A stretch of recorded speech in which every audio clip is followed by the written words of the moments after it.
তো চলো craze fan part 3 নিয়ে চলে এসেছি। তো যাই হোক সব কিছু হয়ে যাওয়ার পর আমি ফাইনালি এখন বাজে 10:45 আর আমি এই টাইমে রেডি হচ্ছি।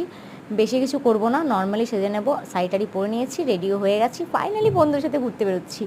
মানে ভীষণ এক্সাইটেড ছিলাম। আর এরা আমার কালিগস, তোমার দেখেইছো আমার যে আগের ব্লগ সেগুলোতে।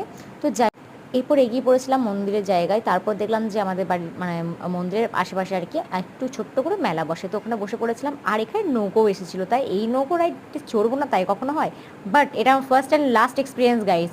বিকজ এই ছোটো মতো নৌকোতে নর্মালি ভাই আমার ফ্রেন্ড মনীষা আর আমার কালিগস এত জোরে চিৎকার করেছে, ভয়ে ভাই কুকুর পালিয়ে গেছে। যাই হোক, আর কি রাতের পুজো যে কখন মিটে গেল আস্তে আস্তে বুঝতে পারলাম না। যাই হোক পেরিয়ে গেল। তারপর এই যে মহারানী আমার অফিসের কারি, ও বলছে তুই তো পার্লার শিখেছিস, তুই হেয়ার কাটিংস জানিস, তো চল আমার হেয়ার কাটিংটা করেই ফেল।